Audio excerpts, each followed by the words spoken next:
তো আগের ব্লগে যেমনটা দেখেছো আমরা তারাপীঠে এসেছিলাম। তো যদি না দেখে থাকো গিয়ে চেক আউট করতে পারো। তো তারপর আমরা হোটেল রুম নিয়ে সেখানে তাড়াতাড়ি করে স্নান করে আমরা বেরিয়ে গেছিলাম পুজো দেবো বলে। আমরা এসে হোটেলে পৌঁছেছিলাম 4টের সময়। আমরা 1 ঘন্টার মধ্যে তাড়াতাড়ি করে স্নান দান করে রেডি হয়ে নিয়েছিলাম, কারণ পুজোতে প্রায় 2টো 3টে থেকেই লাইন পড়ে যায় আর প্রচণ্ড পরিমাণে লাইন হয়। তো আমরা তাড়াতাড়ি যাচ্ছিলাম। তো আমাদের হোটেলটাও ছিল মন্দিরের থেকে অনেকটা দূরে, হেঁটে হেঁটে অনেকটা দূরে যেতে হয়। তো আমরা এখান থেকে বাটা টাটা নিয়ে নিয়েছিলাম। তো সেটা আর আমি দেখাইনি। তো তারপর গিয়ে আমরা লাইনে দাঁড়িয়ে পড়েছিলাম। প্রচুর লাইন, এখানে পেঁচিয়ে পেঁচিয়ে প্রচুর লাইন আছে। তোমরা কারা কারা তারাপীঠে এসছো নিশ্চয়ই কমেন্ট করে জানিও। আর আমার তো পার্সোনালি এখানে আসলে একটা শান্তি অনুভূতি হয় মায়ের কাছে আসলে। আমার খুব একটা পছন্দের জায়গায় তারাপীঠটা। তো দেখো এখানে প্রচুর লাইন, তোমরা প্রচুর মানুষজনকে দেখতে পারবে।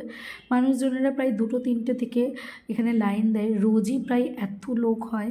তো দেখো এখানে নানা রকম মায়ের মূর্তি রয়েছে, মূর্তি মানে রূপ রয়েছে আর কি। তো এখানে তার ব্যাপারেও অনেক কিছু লেখা ছিল। তো দেখো আমি আর মা এখানে বসেছিলাম।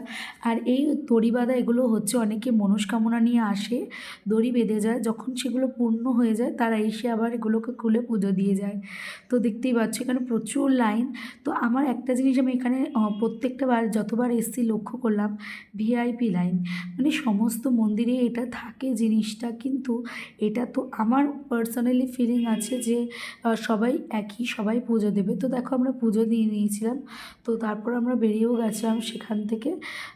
মন্দিরে কিছু ছবিও টবিও তুললাম, তুলে আমরা সবাই হোটেলের দিকে চলে গেছিলাম। তো যাওয়ার সময় সবারই খিদে পেয়েছিল, কারণ আগের দিন থেকে যেহেতু মোটামুটি রাত 12টার পর থেকে আমরা উপোস ছিলাম। তো আর পুজো শেষ হয়েছিল প্রায় 10টা সাড়ে 10টার সময়। তো এখানে আমরা মুড়ি চপ বেগুনি নিয়েছিলাম, তারপর হচ্ছে লুচি তরকারি নিয়েছিলাম, আর এখানে জিলেপি নিয়েছিলাম। তো আরও ব্লগ আসবে তারাপীঠে, দেখতে থাকো।